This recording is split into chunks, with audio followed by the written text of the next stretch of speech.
வாழ்க வையகம், வாழ்க வையகம், வாழ்க வளமுடன். குரு வாழ்க, குருவே துணை. தியானமே யோகம், யோகமே ஞானம். தமிழ் ஆனந்த யோகம் வாழ்க வளமுடன். தமிழ் ஆனந்த யோகத்தின் இன்றைய சிறப்பு சிந்தனை துளி, உடலை அறிவோம். இருதயம். மனிதன் உயிர் வாழ்வதற்கும் உடல் இயக்கத்திற்கும் மிகவும் அவசியமான இரத்தமானது இருதயத்தை மையமாக வைத்து சுழன்று ஓடிக்கொண்டு இருக்கின்றது. இது மார்பின் மையப்பகுதியில் சற்று இடப்பக்கமாக அமைந்துள்ளது. சக்தி வாய்ந்த தசையிலான இந்த பம்ப் ஆண்களுக்கு 450 கிராம் எடையும் பெண்களுக்கு 350 கிராம் எடையோடு அவரவர்களின் மூடிய கையின் பருமன் அளவில் இருக்கிறது. இருதயம் தனக்குள் மேல் 2 அறைகள் ரைட் அண்ட் லெஃப்ட் ஆட்ரியம், கீழே 2 அறைகள் right ventricle and left ventricle என 4 அறைகள் கொண்டுள்ளது. இந்த அறைகள் முறையே விரிந்து சுருங்கும் போது அசுத்த இரத்தமானது உள்ளே இழுக்கப்பட்டு பின்னர் நுரையீரல் உதவியுடன் அங்கே உள்ள பிராணவாயுடன் கலந்து அசுத்த இரத்தம் சுத்த இரத்தமாக மாறுகிறது. மீண்டும் அறைகள் சுருங்கி விரியும் போது சுத்த இரத்தமானது நுரையீரலிலிருந்து 4 நுரையீரல் சிரைகள் வீன்ஸ் வழியாக இருதயத்துக்குள் வருகிறது. இருதயத்தின் ஒவ்வொரு அறைகளும் முறையே அதற்குரிய வால்வுகளுடன் சரியாக இயங்குகிறது. சுத்த இரத்தத்தினை உடல் முழுவதும் செலுத்துவதும் அசுத்தமாகி வரும் இரத்தத்தை சுத்திகரிப்பதுமே இருதயத்தின் முக்கிய வேலையாகும். மனிதன் ஓய்வாக இருக்கும் போதும் அதிகமான வேலையில் ஈடுபடும் போதும் சீரான பிராணவாயு கலந்த இரத்தம் உடம்பின் எல்லா திசுக்களுக்கும் சென்று அடைய வேண்டும். அதற்காக இருதயம் எப்பொழுதும் இயங்கிக் கொண்டே இருக்க வேண்டும். மிகவும் உறுதியான தசைகளை கொண்ட இருதயம் 24 மணி நேரத்தில் 1,00,000 கிலோமீட்டர் நீளமுள்ள இரத்த நாளங்களில் சுமார் 15,000 லிட்டர் அளவுள்ள இரத்தத்தை நிமிடத்திற்கு 72 முறை என்ற அளவில் சுருங்கி விரிந்து அனுப்பி கொண்டு இருக்கின்றது. இந்த இடைவிடாத பணியை இருதயம் செய்து கொண்டு இருப்பதற்கு அதன் தசைகளுக்கும் இரத்தம் வேண்டும்.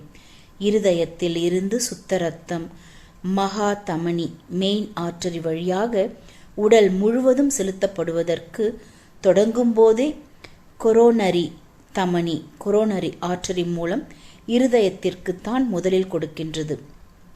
அதன் மூலம் இருதயம் அதன் தசைகளுக்கு வேண்டிய பிராணவாயு மற்றும் ஊட்டச்சத்துக்களை பெற்றுக்கொள்கிறது. இந்த கொரோனரி தமனி இடது பக்கம் மற்றும் வலது பக்கமாக 2 உள்ளன. கொரோனரி தமனிகளால் கொழுப்பு போன்ற பொருட்கள் தேங்கும் போது அதன் துவாரத்தை அடைத்து அதன் வழியாக இரத்தம் பாய்ந்து சென்று ஓடுவதை தடை செய்து விடுகின்றது. அதனால் இருதய தசைகளுக்கு பிராணவாயு போன்றவைகள் கிடைக்காமல் இருதய நோய் ஹார்ட் அட்டாக் வருகின்றது. இறைஞான ஆசிரியர் நன்மணி ஐயா அவர்களுக்கு நன்றிகள். வாழ்க வளமுடன் ஐயா.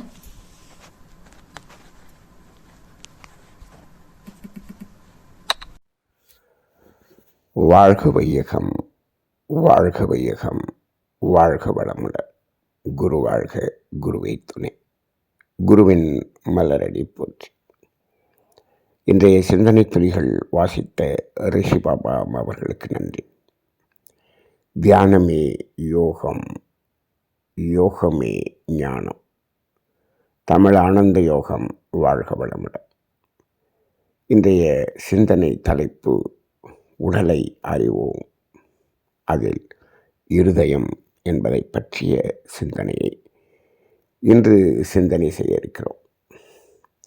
இருதயம் என்று சொன்ன உடனேயே சமுதாயத்தில் இருக்கக்கூடிய மக்கள் மனதில் தோன்றுவது அன்பு என்ற உணர்வு.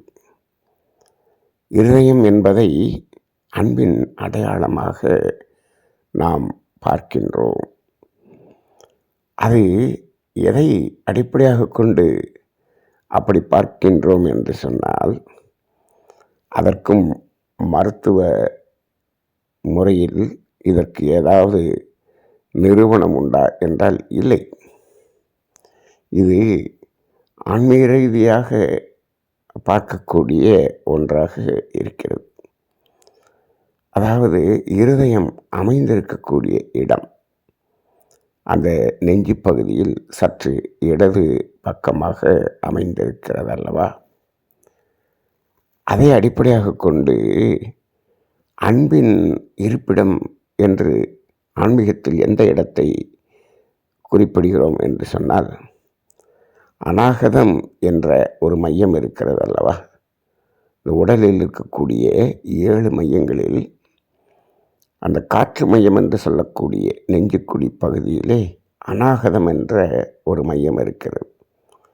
அந்த மையம்தான் அன்பின் இருப்பிடம், அன்பின் வெளிப்பாடு என்று சொல்லப்படுகிறது. தைரியம் என்பதற்கும் அந்த இடம்தான். பயம் நீங்கும் இடம் அதே இடம்தான். இப்படி பல்வேறு வகையான மன உணர்வுகளை மாற்றக்கூடிய ஒரு மையமாக அந்த அநாகத மையம் விளங்குகிறது அல்லவா? அதை அடிப்படையாக கொண்டுதான் இந்த இருதயம் என்று சொன்ன உடனே அதை அன்பு என்று அதை நாம் அந்த உணர்வை வெளிப்படுத்துவதாக இங்கு குறிப்பிடப்படுகிறது என்று நாம் உணர்ந்து கொள்ளலாம். சரி, இந்த இருதயத்தை பற்றி இன்று சிந்திப்போம். இப்போ இருதயம் என்பது நமது உடலில், அக உடலில் அதனுடைய பணி என்ன என்று கேட்டால் எல்லோருக்கும் சாதாரணமாக தெரியும். அது இரத்த ஓட்டம் சம்பந்தப்பட்ட ஒரு உறுப்பு என்பது எல்லோருக்கும் தெரிந்த ஒன்று. உடல் முழுவதும் இரத்த ஓட்டம் என்பது ஓடிக்கொண்டிருக்கிறது. அது உடலில் உள்ள ஒவ்வொரு செல்களுக்கும் உள்ளே சென்று பாய்ந்து சுழன்று கொண்டிருக்கிறது என்பதுதான் இந்த இரத்த ஓட்டம். இது இந்த ஓட்டங்களிலேயே மிக மிக மிக முக்கியமான ஓட்டமாக இருக்கக்கூடிய ஒன்று. பொதுவாக அதாவது காற்று ஓட்டம், வெப்ப ஓட்டம், இரத்த ஓட்டம் என்று சாதாரணமாக சொல்லுவோம். அதைவிட ஜீவகாந்த ஓட்டம், உயிர் ஓட்டம் என்று அது இன்னும் மருத்துவ விஞ்ஞானத்துக்கு அப்பாற்பட்ட 2 ஓட்டங்களும் இருக்கின்றது. அப்போ இதில் இந்த இரத்த ஓட்டம் என்பது ஒரு அடிப்படையாக உடல் செல்களை புதுப்பிக்கக்கூடியதாகவும் உடல் செல்களுக்கு வேண்டிய ஆற்றலை கொடுக்கக்கூடிய ஒரு இயக்கமாக இது இருக்கிறது என்பதை நாம் அறிவோம். இன்றைய சிந்தனையிலே அந்த இரத்தம் என்ற ஒன்றை ஒவ்வொரு செல்களுக்கும் கொண்டு சேர்த்து அதை சுழன்று வருவதற்கான அந்த குழாய்கள் எவ்வளவு நீளம் இருக்கிறது என்று அங்கு குறிப்பிடப்பட்டிருக்கிறது. 1,00,000 மீட்டர் அந்த அளவுக்கு அதனால் அளவு இருக்கிறது என்று சொல்லுகிறார்கள். ஒரு நாளைக்கு 15,000 லிட்டர் அந்த இரத்தம் அங்கு உடல் முழுவதும் சுழன்று கொண்டு வந்து கொண்டிருக்கிறது என்று சொன்னால் எவ்வளவு அரிய பணியை அது செய்து கொண்டிருக்கிறது என்பது ஒரு ஆச்சரியத்துக்குரிய ஒரு செயலாக நாம் பார்க்க முடிகிறது.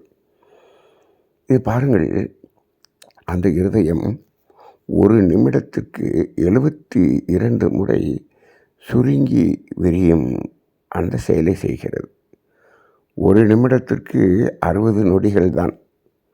ஆனால் இது ஒரு நிமிடத்துக்கு 72 முறை என்று சொல்லும் பொழுது ஒரு நொடி என்று சொன்னாலே அதை விட வேகமாக இந்த இரத்தம் உடல் முழுவதும் சுழன்று வருகிறது என்று சொல்கிறோம்.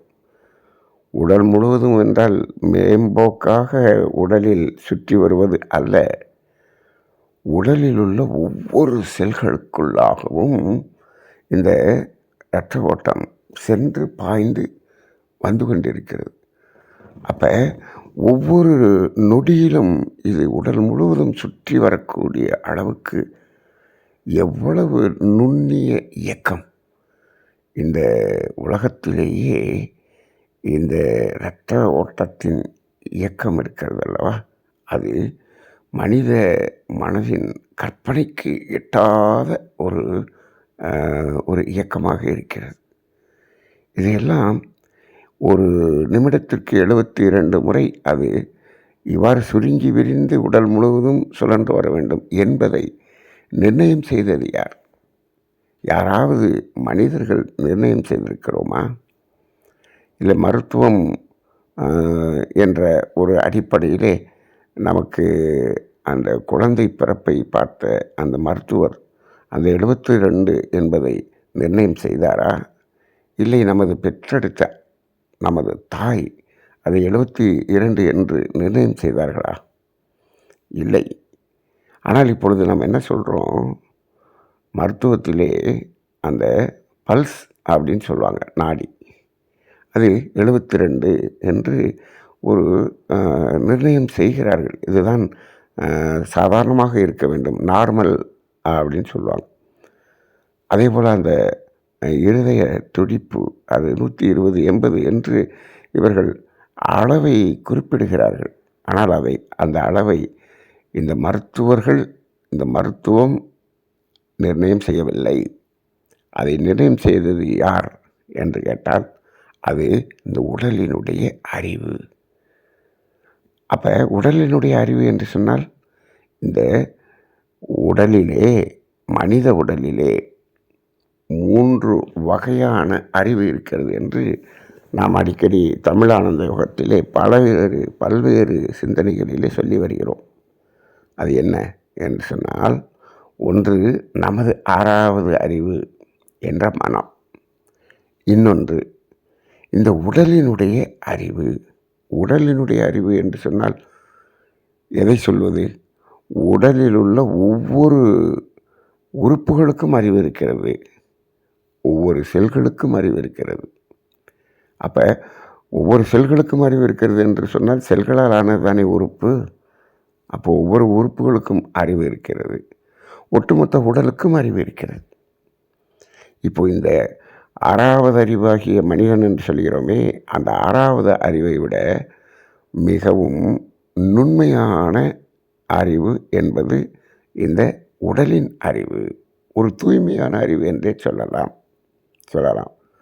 இதற்கும் மேல் கருமையத்தில் அந்த அறிவாகிய தெய்வமே இருக்கிறது என்று சொல்லலாம். சரி, இந்த உடலின் அறிவு என்பதும் அதே இறை அறிவின் ஒரு பகுதி தான் இந்த உடலின் அறிவாக இருக்கிறது. நீங்கள் சாதாரணமாக நாம் தமிழானந்த யோகத்திலே இந்த காந்த தத்துவத்தை அடிக்கடி விளக்கும் பொழுது சொல்லுவோம், அந்த பேரறிவு என்பது இறை அறிவு. அது ஜடப்பொருள்கள் வரும் வரை அதனுடைய அறிவு என்று ஒன்று இருக்கிறது அல்லவா, அதனுடைய அந்த அறிவு தான் இந்த உடலினுடைய அறிவாக இருக்கிறது. உயிர் பொருள்களில் வந்த அறிவு என்பது தான் ஓரறிவு முதல் 6 அறிவு என்று மலர்ந்திருக்கிறது. அப்போ மனிதனிடத்தில் இந்த உடலில் இருக்கக்கூடிய உடலின் அறிவு என்பது அந்த ஜடப்பொருள்களில் மலர்ந்த அந்த இறை அறிவு. சரி, அப்போ இருதயத்துக்கு அறிவு இருக்கிறதா என்று கேட்டால் நிச்சயமாக இருக்கிறது என்பதை நாம் உணர்ந்து கொள்ள வேண்டும். ஒவ்வொரு செல்களுக்குமே அறிவு இருக்கிறது.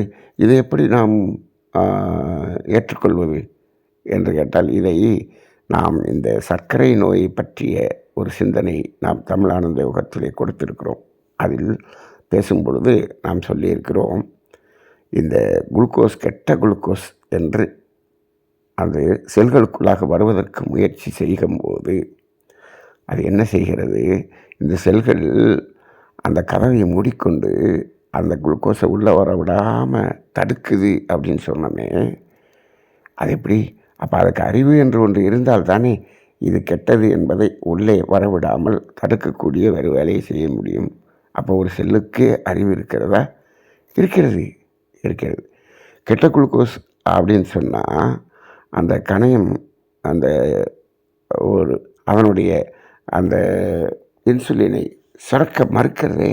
அப்போ அதற்கு அறிவு இருக்காதா? இருக்கிறது. அதுபோல் இந்த இருதயத்துக்கும் அறிவு இருக்கிறது. அந்த அறிவு தான் ஒரு நிமிடத்துக்கு 72 தடவை சுருங்கி விரிந்து இந்த இரத்தத்தை உடல் முழுவதும் சுழற்றி கொண்டு இருக்கிறது. அது அந்த இருதயத்தினுடைய அறிவு என்று நாம் உணர்ந்து கொள்வோம். சரி, இந்த இருதயம் செயல்படுகிறது என்று சொல்லும் பொழுது இப்பொழுதெல்லாம் அந்த இருதயம் என்பதை தனியாக ஒரு அதை மட்டும் விரிவாக படித்து அதை ஆய்வு செய்யக்கூடிய அளவுக்கு மருத்துவ விஞ்ஞானம் வளர்ந்திருக்கிறது. ஸ்பெஷலைசேஷன் என்று சொல்வார்கள். ஆனால் இது இருதயத்தை மட்டும் நாம் பார்த்து கொண்டிருந்தால் இருதயத்தில் இருக்கக்கூடிய அந்த பிரச்சனைகள் வராமல் தடுக்க முடியுமா என்றால் முடியாது. என்னென்று சொன்னால், இந்த இருதயமாக இருக்கட்டும், நுரையீரலாக இருக்கட்டும், கல்லீரலாக இருக்கட்டும், மண்ணீரலாக இருக்கட்டும், சிறுநீரகமாக இருக்கட்டும், இந்த ஒவ்வொரு உறுப்புகளும் ஒன்றோடு ஒன்று தொடர்புடைய உறுப்புகளாக இருக்கிறது. இவை எல்லாவற்றையும் தொடர்புபடுத்தி பார்க்கும் பொழுதுதான் ஒவ்வொரு உறுப்பினுடைய அந்த ஆரோக்கியத்தை நாம் மேம்படுத்த முடியும். இதுதான் மாற்று மருத்துவத்தில் இருக்கக்கூடிய ஒரு அணுகுமுறையாக இருக்கிறது. ஆனால் இப்பொழுது இருக்கக்கூடிய நவீன மருத்துவம் ஒவ்வொரு உறுப்பையும் தனித்தனியாக பார்க்கக்கூடிய ஒரு நிலை வந்திருக்கிறது. எப்பொழுது இதை தனித்தனியாக பிரித்து ஆய்வு செய்ய வேண்டும் என்று வந்ததோ அப்பொழுது இருந்து அந்த விஞ்ஞான மருத்துவத்தால் எந்த நோயையும் முழுமையாக குணப்படுத்தி ஆரோக்கியம் என்பதை முழுமையாக கொடுக்க முடியாத நிலை இருக்கிறது என்பதை நாம் பார்க்கிறோம். அப்போ இது ஒருங்கிணைந்த பார்வை வேண்டும் என்பதுதான் ஆன்மீகம் சொல்லக்கூடிய ஒரு தத்துவமாக இருக்கிறது. இப்போது இது நாம் இந்த 5 உறுப்புகளையும் சொல்லுகிறோம். இந்த 5 உறுப்புகள் தான் ராஜ உறுப்புகள் என்று சொல்லுகிறோம். அது இந்த 5 பஞ்சபூதங்களுக்கு உரிய உறுப்புகள் என்று சொல்லுகிறோம். இப்போது இதில் இருதயம் என்பது அந்த நெருப்பு என்ற பஞ்சபூதத்தின் தன்மையாக இருக்கக்கூடியது என்பதை அக்குபஞ்சர் தத்துவம் உணர்த்துகிறது. சரி, இப்போது இரத்தத்தை உடல் முழுவதும் சுழற்றி கொண்டிருக்கிறது இந்த இருதயம் என்று சொல்கிறோமே, இது உடல் முழுவதும் எதற்கு சுழன்று சென்று வர வேண்டும்? அது என்ன செய்கிறது என்று சொன்னால், அது ஒரு கடத்தியாகத்தான் வேலை செய்கிறது. எதை கடத்துகிறது?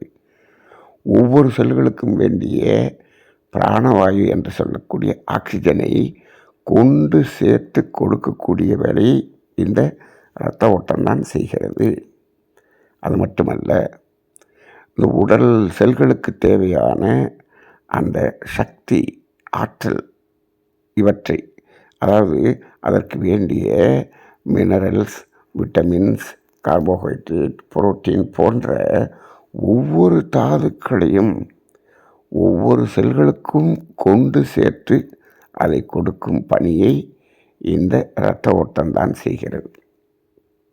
அப்படி என்று சொன்னால், இப்போது அந்த ஆக்சிஜனை கொண்டு போய் சேர்க்குது அப்படின்னு சொல்கிறோமே, அப்போ இந்த இடத்துல நமக்கு உடம்புக்குள்ளாக அந்த பிராணவாயு என்ற ஆக்சிஜன் உள்ளே வருவது என்பதும், அது வெளியேறுகிற அந்த கழிவு கார்பன் என்பதும் அந்த வேலை செய்வது எது? நுரையீரல். அப்போ நுரையீரலின் உதவியோடு தான் இந்த இரத்த ஓட்டத்தில் அந்த ஆக்சிஜனை செல்களுக்கு கொடுத்து விட்டு அங்கிருந்து எடுத்து வரக்கூடிய அந்த கழிவாகிய கார்பனை தூய்மை செய்யக்கூடிய வேலையை நுரையீரல் உதவியோடு தான் இந்த இருதயம் செய்கிறது. அப்போ இருதயத்துக்கும் நுரையீரலுக்கும் தொடர்பு இருக்கிறதா? நெருங்கிய தொடர்பு இருக்கிறது. இப்போ இன்றைய சிந்தனைகளை பார்க்கிறோம். அசுத்த ரத்தம் என்பது வந்து அந்த நுரையீரல் மேல் பகுதியிலே விழுகிறது. மேலே 2 ஆர்டிக்கிள்ஸ், கீழே 2 வென்ட்ரிக்கிள்ஸ் இருக்குது. அந்த ஆர்டிக்கிளுக்கு வருது. அந்த வந்த ரத்தம் அசுத்த ரத்தம். அது என்ன கொண்டு வந்திருக்கு? ஒவ்வொரு செல்களிலும் இருக்கக்கூடிய உருவாகக்கூடிய அங்கே அந்த கார்பன் கழிவுகளை எல்லாம் கொண்டு வந்திருக்கு. கொண்டு வந்த உடனே அது என்ன பண்ணுது? அது நுரையீரலுக்கு அனுப்புகிறது. நுரையீரலுக்குள்ளே போய் நுரையீரலில் இருக்கக்கூடிய ஒவ்வொரு பகுதிகளுக்குள்ளாகவும் சென்று அங்கே என்ன செய்யுது, அந்த கார்பனை எல்லாம் கொடுத்துட்டு அந்த ஆக்சிஜனை எடுத்துக்கொண்டு மீண்டும் இதயத்துக்கு வருகிறது. அப்போ இந்த நுரையீரல் ஆக்சிஜனை இழுத்து வச்சிருக்கு, அது இந்த இரத்தத்துக்கு கொடுக்கப்படுகிறது. இரத்தத்தில் இருப்பதை நுரையீரல் எடுத்து அதை வெளியே தள்ளுகிறது. அப்போ நுரையீரல் சரியாக இயங்கும்போது தான் இந்த இருதயம் சரியாக அந்த ஆக்சிஜனை கொண்டு போய் சேர்க்கக்கூடியதையும் அந்த கழிவுகளை வெளியேற்றக்கூடியதையும் செய்ய முடியும். நுரையீரலோடு இணைந்து செயல்படக்கூடிய ஒரு இயக்கம் என்பதை இங்கு உணர்ந்து கொள்கிறோமா? ஆம், உணர்ந்து கொள்கிறோம். சரி, அடுத்து இப்போது அந்த ஒவ்வொரு தாதுக்களையும் கொண்டு சேர்க்கிறது என்று சொல்கிறோமே, அந்த தாதுக்கள் எல்லாம் எங்கிருந்து வருகிறது என்று கேட்டால், இப்போ நாம் உணவு சாப்பிடுகிறோம். இந்த உணவு என்னவாக மாறுகிறது என்று சொன்னால், இந்த உணவு ரசமாகி இரத்தமாகி என்று மகிழ்ச்சி சொல்லுவாங்க. அப்போ இந்த உணவு தான் இரத்தமாக மாறுகிறது. இப்போ அந்த இரத்தமாக மாறும் பொழுது அந்த இரத்தத்தில் இந்த உணவில் இருக்கக்கூடிய தாதுக்கள், வைட்டமின்கள், புரதம், கார்போஹைட்ரேட், இன்னும் என்னென்ன தேவையானது இருக்கிறதோ அத்தனையும் பிரித்து எடுக்கப்பட்டு அந்த இரத்தம் உற்பத்தி ஆகும்போதே அங்கே அந்த ஒவ்வொரு தாதுக்களும் அதற்குள்ளாக வந்து விடுகிறது. அப்போ அதை கொண்டு சேர்க்கும் பணியை இந்த இருதயம் செய்கிறது என்று சொல்லுகிறோம். சரி, இது எல்லாத்தையும் இந்த இரத்தமாக மாற்றக்கூடிய வேலையை யார் செய்கிறார் என்று சென்று பார்த்தால், அதை செய்யக்கூடிய பணியை மண்ணீரல் செய்கிறது. மண்ணீரல் என்பது இன்றைய மருத்துவத்தில் ஒரு முக்கியமான உறுப்பாக பார்க்கப்படுவது இல்லை. மண்ணீரல் என்பதற்கு ஒரு நிபுணத்துவம் என்பது இல்லை, அதுக்குன்னு ஸ்பெஷலிஸ்டே கிடையாது இன்றைய நவீன மருத்துவத்தில். அது சரியாக புரியப்படவில்லை. ஆனால் அக்குபஞ்சர் மருத்துவத்திலே இந்த மண்ணீரல் என்பது மிக மிக மிக முக்கியமான உறுப்பு என்று சொல்லப்படுகிறது. இருக்கிறதுலேயே ரொம்ப அதிமுக்கியமான உறுப்பு என்று மண்ணீரலை சொல்லுகிறார்கள். ஆனால் விஞ்ஞான மருத்துவம் மண்ணீரலை அவ்வளவு முக்கியமான உறுப்பாக கருதவில்லை. இங்குதான் அந்த மருத்துவத்தில் இருக்கக்கூடிய அதனுடைய சக்ஸஸ் குறையிறதுக்கான காரணமாகவும் நாம் பார்க்க முடிகிறது. அப்போ அந்த உற்பத்தியாகக்கூடிய இரத்தமே தூய்மையானதாக, ஆரோக்கியமானதாக அங்கே உற்பத்தி ஆகும்போது தான் அது என்ன செய்யும், உடலுக்கு தேவையான எல்லா செல்களுக்கு தேவையான அனைத்தையும் கொண்டு சேர்க்க முடியும். அப்போ மண்ணீரலுக்கும் இருதயத்துக்கும் சம்பந்தம் இருக்கிறதா? நெருங்கிய தொடர்பு இருக்கிறது.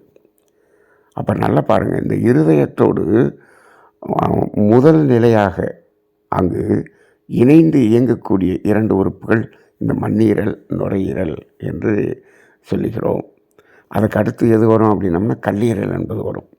அது செகண்ட் பார்ட் ஆஃப் டைஜஷன் அப்படின்னு சொல்கிறோம். அது 3வது இடத்துல வரும். அதுக்கடுத்து என்னாகும், சிறுநீரகமும் வரும். இப்போது இந்த சிறுநீரகம் சரியாக அந்த கழிவுகளை எல்லாம் வெளியேற்றவில்லை என்று வைத்துக்கொள்ளுங்கள்.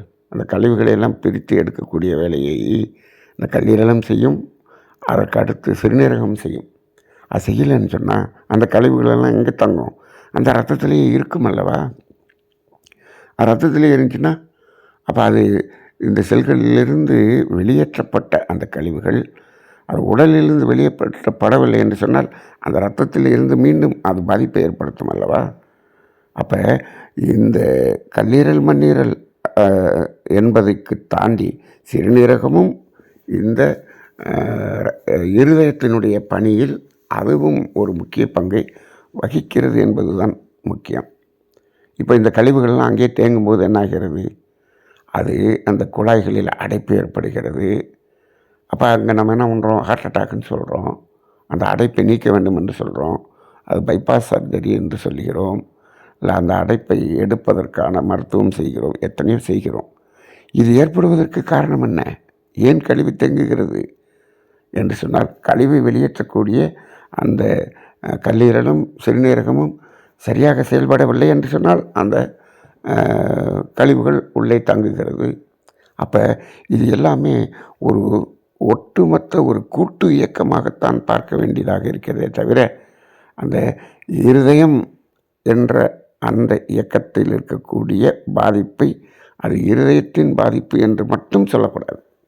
நுரையீரல் பாதிப்பு ஏற்பட்டால் அங்கு இருதயத்தில் பாதிப்பு ஏற்படும்.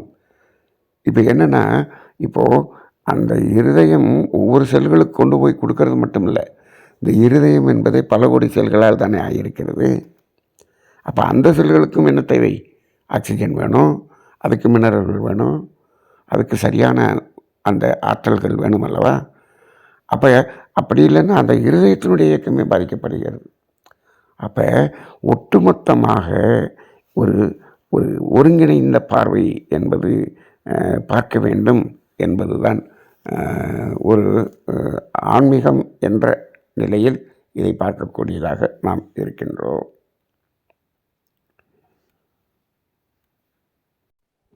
இப்போது நுரையீரல் சரியாக ஆக்சிஜனை இழுத்து கொடுக்க முடியலன்னு வச்சுக்குவோம். அப்போ எப்படி அந்த ரத்தத்தை சுத்தம் செய்ய முடியும் என்று ஒன்று பார்த்தோம். இந்த நுரையீரல் ஏன் சரியாக செயல்பட மாட்டேங்குது அப்படின்னு சொன்னோம்னா, அதற்கு இந்த மண்ணீரலினுடைய டைஜஷன் சரியாகலைன்னு வச்சுக்கோங்க. அங்கே சரியாக இல்லை என்று சொன்னால் அது அங்கே நுரையீரல் சளி என்ற ஒன்று ஏற்பட்டு அது ஆக்சிஜனை இழுக்கக்கூடிய அந்த தன்மை குறைகிறது. அப்போ மண்ணீரலுக்கும் நுரையீரலுக்கும் சம்பந்தம் இருக்கிறது. இந்த ரெண்டும் சரியாக இல்லை அப்படின்னு சொன்னோம்னா என்ன ஆகுது? இருதயம் பாதிக்கப்படுகிறது. அப்போ ஒரு இருதயத்தினுடைய பாதிப்பு என்பதை இருதயத்தின் பாதிப்பாக மட்டும் பார்க்கக்கூடாது. மற்ற 4 உறுப்புகளில் ஏற்படக்கூடிய பாதிப்பும் இந்த இருதயத்தை பாதிக்கும். சரி, இப்போ இவற்றிற்கெல்லாம் காரணம் என்ன என்று உணவு என்று சொல்லுகிறோம். சரி, உணவு சரியில்லைன்னா இதெல்லாம் வருது, உணர்வு சரியில்லைன்னாலும் இதெல்லாம் வரும்.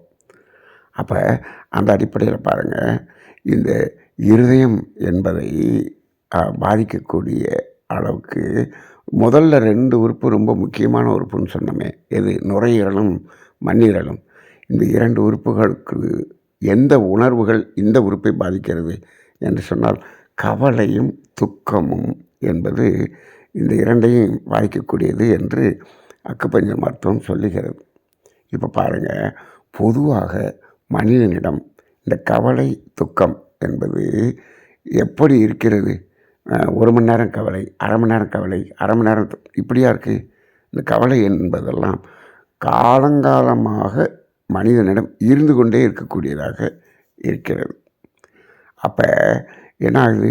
இந்த 2 உறுப்புகளினுடைய பாதிப்புகள், அதனுடைய இயக்கத்தினுடைய குறைபாடுகள், அது என்ன செய்யுது? இந்த இருதயத்தின் பாதிப்புக்கு அதுவும் ஒரு காரணமாக இருக்கிறது. அப்போ அந்த உணர்வுகளை மாற்ற வேண்டும். உணர்வு அப்படிங்கிறதுல இப்போ அதை அடுத்து பாருங்கள், சினம் என்று சொல்கிறோம். அது என்ன ஆகுது? கல்லீரலை பாதிக்குது. சினம் கூட அப்பப்போ வந்து போகிறது தான். அதே சமயத்தில் இன்னும் சிறுநீரகம் பாதித்தாலும் பாதிக்கும். அது பயம் என்பது லீஸ்ட். அப்போ இந்த இருதயத்தினுடைய பாதிப்பு அப்படி நேரடியாக இருதயம் பாதிக்கிறதுக்கு எந்த உணர்வு சொல்கிறோம்? பெருமையும் பொறாமையும் என்று சொல்கிறோம். அப்போ இதில் பாருங்கள், அதிகமாக மனிதனிடம் இருந்து கொண்டே இருக்கக்கூடிய உணர்வுகள் இந்த துக்கம், கவலை என்பது. அப்போ இந்த கல்லீரல், அதாவது மண்ணீரலும் நுரையீரலும் அங்கு பாதிப்பு என்பது அடிக்கடி ஏற்படக்கூடிய பாதிப்பு. அதனால் இந்த இரத்தத்தில் அந்த ஆக்சிஜன் கிடைக்கக்கூடியதும் அந்த சரியான மினரல்கள் கிடைக்கக்கூடியதும் குறையும் போது அது ஒவ்வொரு செல்களுக்குள்ளே கொண்டு போய் சேர்க்கக்கூடியதும் பாதிக்கப்படுகிறது. அந்த இருதயத்தினுடைய செல்களும் பாதிக்கப்படுகிறது என்ற அடிப்படையில் நாம் ஒரு ஒருங்கிணைந்த பார்வையை நாம் சிந்திக்க வேண்டியதாக இருக்கிறது. விஞ்ஞான மருத்துவம் சிந்திக்கிறதோ இல்லையோ, நாம் சிந்தனைக்கு எடுத்துக்கொள்வோம். இப்போ நாம் எதுக்கு இதை இன்றைக்கி சிந்தனைக்கு இதை நாம் இன்றைய ஆன்மீகத்தில் இதை சிந்தனை செய்கிறோம் என்று சொன்னால், நமது பார்வை ஒருங்கிணைந்த பார்வையாக இருக்க வேண்டும் என்பதை நாம் அறிந்து கொள்வோம். எல்லா உணர்வுகளையும் நாம் சமன் செய்தால்தான் இந்த இருதயத்தினுடைய ஆரோக்கியத்தை நாம் பாதுகாக்க முடியும் என்பதை அறிந்து கொள்வதற்காகத்தான் நாம் இந்த சிந்தனையை செய்து கொண்டு இருக்கிறோம். இன்னும் ஒரு சிந்தனை செய்து பாருங்கள். இந்த இருதயம் என்பதில் அது அந்த இருதயம் சுருங்கி விரியக்கூடிய இருதயத்தின் தசைகள் என்று சொல்கிறோமே, அந்த தசைகளில் அதனுடைய அந்த குறைபாடு, இயக்க குறைபாடு அப்படின்னு வச்சுக்கோங்களேன், அதனுடைய திறனினுடைய குறைபாடு என்று வைத்துக்கொள்ளுங்கள். அப்போ என்ன ஆகுது, அது அதிகமாக வேகமாக அந்த ஒரு நாளைக்கு ஒரு நிமிஷத்துக்கு 72 தடவை சுருங்கி விட முடியல அப்படின்னு தளர்ந்து விடுகிறது என்று வைத்துக்கொள்ளுங்கள். அப்போ என்ன செய்கிறார்கள் இந்த இருதய நிபுணர்கள் என்று சொன்னால், இரத்தத்தை நீத்து போகக்கூடிய மாதிரியான ஒரு மாத்திரைகளை கொடுத்து சுலபமாக அதை வெளியே சுழன்று வருவதாக பண்ணுகிறார்கள். இது எப்படி இருக்குன்னா, அதாவது காலுக்கு தகுந்த மாதிரி செருப்பு வாங்கணும், செருப்புக்கு தகுந்த மாதிரி காலை மாற்றக்கூடாது. இப்போது அந்த இருதயத்தின் தசைகளை என்ன பண்ணணும், ஸ்ட்ரெங்தன் பண்ணணும், அதை உறுதிப்படுத்தி அதை இயங்க வைக்க வேண்டுமே தவிர, அது இயங்க முடியலைங்கிறதுக்காக நம்ம இரத்தத்தினுடைய அந்த விஸ்காசிட்டி என்று சொல்லக்கூடிய அந்த அடர்த்தித்தன்மையை குறைக்கிறதுக்கான மாத்திரையை கொடுத்துட்றோம். இதை தொடர்ந்து சாப்பிடணும் அப்படிங்கிற மாதிரி கொண்டு வந்துடுறோம். அது காரணம் என்னென்னா, இந்த இருதயத்தின் அந்த தசைகள் தளர்ந்து விட்டது. அப்போ அதை சரியாக இம்ப்ரூவ் பண்ண முடியல அப்படிங்கிற மாதிரி இருக்குது. ஆனால் இந்த தசைகள் என்று சொல்லுகிறோமே, அந்த இருதயத்தின் தசைகள், அந்த தசைகளினுடைய ஆரோக்கியம் எதை அடிப்படையாக கொண்டு இருக்கிறது என்று அக்குபஞ்சர் மருத்துவம் சொல்லுதுன்னா, மண்ணீரலை அடிப்படையாக கொண்டு இருக்கிறது என்று சொல்லுகிறது. தசைகளிலே, அதாவது இப்போ இன்றைக்கி உடம்புல தோல் பகுதியில் இருக்கக்கூடிய மசில்ஸ்ன்னு சொல்கிறோமே, உடம்புல இருக்கக்கூடிய சாதாரண மசில்ஸ் எல்லாமே ஹார்டு மசில்ஸ், அதெல்லாம் கல்லீரல் சம்மந்தப்பட்டது. இந்த நுரையீரலினுடைய அந்த மசில்ஸ் சொல்கிறோம், அந்த உள்ளே இருக்கக்கூடிய வால்வு சொல்கிறோம், இது எல்லாமே இந்த தசைகள், இதெல்லாம் சாஃப்ட் டிஷ்யூஸ், அதாவது சாஃப்ட் மசில்ஸ் அப்படின்னு சொல்கிறோம். அது எல்லாத்தையும் மண்ணீரல் தான் அதை கண்காணிக்கிறது. அப்போ மண்ணீரல் குறைபாடு இருக்கும் பொழுது தான் இந்த இது வரும். நீங்கள் சாதாரணமாக பாருங்கள், ரொம்ப கவலைப்பட்டுக்கிட்டு இருக்காங்கன்னா அவங்களுக்கு இருதயத்தின் தசைகள் வீக் ஆயிரும். அப்போ அதுக்கு என்ன பண்ணணும், இருதய நோய் நிபுணர்கிட்டையே பார்த்து பலன் இல்லை. அதை என்ன பண்ணணும், மண்ணீரலை ஸ்ட்ரெங்தன் பண்ணோம்னா இந்த இருதயத்தினுடைய அந்த தசைகள் ஸ்ட்ரெங்தன் ஆகும் என்பது அக்குபஞ்சர் தத்துவம். அப்போ இன்றைக்கி அந்த பார்வை இல்லை அப்படிங்கிற ஒரு நிலையை பார்க்கிறோம். நான் சில அனுபவங்கள் கூட இதில் உண்டு. ஒரு எனது அலுவலகத்தில் வேலை பார்த்த ஒரு மகளிர், அவங்களுக்கு வயசு 40 தான் இருக்கும். அவங்களுக்கு இந்த மாதிரி இருதய நோய் என்று அவர்கள் ஒரு பிரபலமான அந்த மருத்துவரிடம் வைத்தியம் செய்து கொண்டிருக்கிறார்கள். ஆனால் அவர்களுக்கு முழுமையாக குணமாகவில்லை. இவர்கள் இதுபோல் இந்த மாத்திரைகளை சாப்பிட்டு கொண்டே இருக்கிறார்கள். அவர்களை ஒரு நாள் நான் அவர்களிடம் பேசி கொண்டிருக்கும்போது, அவர்களுடைய உதடினுடைய அந்த நிலை, அங்கே இருக்கக்கூடிய அந்த ட்ரைனஸ், அங்கே இருக்கக்கூடிய அந்த தோல் ஊதியது, அங்கே அடிக்கடி அந்த ஒரு பிரச்சனைகள் இருந்து கொண்டு இருப்பதை, அது ஒரு சாஃப்ட் டிஷ்யூஸ் அல்லவா, அப்போ இவர்களுக்கு மண்ணீரல் சார்ந்த நோய் இருக்கிறது என்பதை தெரிந்து கொண்டு, உங்களுக்கு ஏதாவது பிரச்சனைக்கு நீங்கள் ட்ரீட்மெண்ட் எடுக்கிறீங்களான்னு கேட்டால் அவங்க ஹார்ட்டுக்கு ட்ரீட்மெண்ட் எடுக்கிறேன்னு சொன்னாங்க. அப்போ இருதயத்தினுடைய துடிப்பு சரியாக இல்லை, அதுக்காக ட்ரீட்மெண்ட். அப்போ அவங்க என்ன பண்ணுறாங்க, அந்த ரத்தத்தை அந்த டென்சிட்டியை குறைக்கிற மாத்திரையிலேருந்து நிறைய மாத்திரைகள் ரெகுலராக சாப்பிட்டுட்ருக்காங்க. அப்போ அவங்களிடம் நான் என்ன சொன்னேன்னா, நீங்கள் இந்த மண்ணீரலை ஸ்ட்ரெங்தன் பண்ணால் தான் இதை முழுசாக சரி பண்ண முடியும். நீங்கள் அந்த இருதய சம்மந்தப்பட்ட ட்ரீட்மெண்ட் மட்டும் பண்ணிக்கிட்டு இருக்கிறது பத்தாதுன்னு சொன்னோம். சொல்லும்போது அவங்க என்ன சொல்லிட்டாங்கன்னா, நான் நிறையா பேரை டாக்டரை பார்த்துட்டு இப்போ தான் சார் நாங்கள் ஒரு ட்ரீட்மெண்ட்டில் இது பாட்டு ஓடிக்கிட்டுருக்கு, நீங்கள் போட்டு என்னை குழப்பாதீங்க சார் அப்படின்ட்டாங்க. அப்போ என்னவானா, நீங்கள் எந்த ட்ரீட்மெண்ட்டையும் நிறுத்த வேண்டாம், இந்த மண்ணீரலை நம்ம ஸ்ட்ரெங்தன் பண்ணுறதுக்கு சில விஷயங்களை நான் சொல்கிறேன், அதை செய்யுங்க அப்படின்னு சொல்கிற போது அவர்கள் அதை எடுத்துக்கொள்ள தயாராக இல்லை. அப்பொழுது அவங்களுடைய நண்பர்களிடம் கேட்கும் பொழுது அவர்கள் மனதில் அந்த கவலை என்பதெல்லாம் வைத்திருக்கிறார்கள் என்பதை நான் அறிந்து கொண்டேன். ஆனால் அப்போ இவங்க ஸ்ப்ளீனை அந்த அந்த மண்ணீரல் என்பதை கவனிக்காமல் அப்படியே அந்த ட்ரீட்மெண்ட் எடுத்துக்கிட்டு இருந்தாங்க. ஆனால் ஒரு வருடத்தில் அவர்கள் பல்வேறு பிரச்சனைகள் வந்து அவர்கள் இறந்து விட்டதையும் நான் கண்கூடாக பார்த்தேன். அப்போ இந்த ஒருங்கிணைந்த பார்வை இல்லைங்கிறது தான் அங்கே பிரச்சனை என்பதை உணர்ந்து கொண்டோம். அப்போ இப்போ நாம் என்ன புரிஞ்சிக்க வேண்டியிருக்கு அப்படின்னு சொன்னோம்னா, எல்லா உணர்வுகளும் இப்போது கவலை, துக்கம், பயம், பெருமை, பொறாமை, கோபம், இந்த மாதிரியான உணர்வுகள் எல்லாம் இந்த 5 உறுப்புகளையும் பாதிக்கிறது. இந்த எல்லா உணர்வுகளிலிருந்தும் வெளியில் வரணும் அப்படின்னு சொன்னோம்னா அதற்கு ஆன்மீகம் என்பதும் தியானம் என்பதும் தான் உதவுமே தவிர வேறு எதுவும் உதவாது. அப்போ இன்றைக்கி இருதயம் என்று சொல்கிறோம், இரத்தத்தை சுழற்றி விடுகிறது என்று சொல்கிறோம். ஆனால் அதற்குள்ளாக எவ்வளவு பணிகள் நடந்து கொண்டிருக்கிறது. இந்த இருதயத்தில் ரத்தம் போகுதுன்னு மட்டும் பார்க்கக்கூடாது. அதில் நுரையீரலினுடைய பங்கு, மண்ணீரலினுடைய பங்கு, கல்லீரலினுடைய பங்கு. அப்போ ஒவ்வொன்றும் இப்போ எந்த ஒரு பிரச்சனை வந்தாலும் அது இருதயத்தை பாதிக்கும்.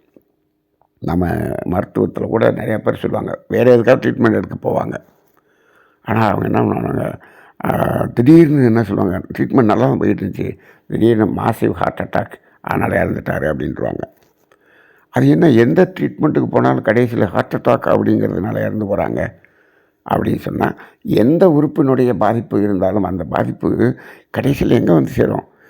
இந்த ரத்தத்துக்கு வந்து ரத்தத்திலிருந்து ஒவ்வொரு செல்களுக்குள்ளாக போகிற ஒவ்வொன்று இந்த இரத்த ஓட்டத்தை இந்த இருதயத்துக்கு பாதிப்பை ஏற்படுத்தக்கூடியதாக இருக்கிறது என்பதையும் நாம் உணர்ந்து கொள்ள வேண்டும். அப்போ ஒரு ஒருங்கிணைந்த பார்வை என்ற ஒரு பார்வை நமக்கு வேண்டும்.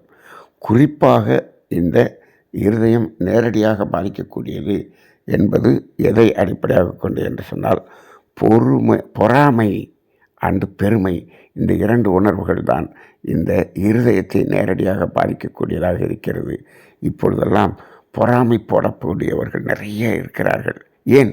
பெருமையை காட்டக்கூடியவர்கள் இருக்கும் வரை பொறாமை என்பது இருக்கும். அப்போ இந்த இடத்தில் தான் நாம் என்ன செய்கிறோம், நமது தேவை என்ன, நமது தேவை நிறைவேறுகிறதா என்ற அடிப்படை வாழ்க்கை தத்துவத்தை நாம் இங்கு பார்க்கிறோம். இந்த வாழ்க்கை இப்போ இந்த பிரச்சனையெல்லாம் தீரணும்னா ஒரே வழி, இந்த வாழ்க்கை தத்துவம் என்பதில் உள்ள தேவைகளாக உணர்ந்து கொண்டாலே போதும். இந்த பிரச்சனையெல்லாம் தீர்த்தரலாம். அதைத்தான் நம்ம தமிழானந்த யோகத்தில் அடிக்கடி என்ன சொல்லி வருகிறோம், வாழ்க்கை தத்துவத்தில் தேவைகள் 3ஐ நாம் அடிக்கடி மீண்டும் மீண்டும் மீண்டும் உணர்த்தி வருகிறோம். அந்த அடிப்படையில் இந்த இருதயம் என்பதை இன்று உடலை அறிவோம் என்ற அடிப்படையில் சிந்தனை செய்திருக்கிறோம். சிந்தனையாக எடுத்து பாருங்கள். ஒரு ஒருங்கிணைந்த பார்வையாக உடல் ஆரோக்கியத்தை மேம்படுத்திக் கொள்ளுங்கள். வாழ்க வளமுடன்.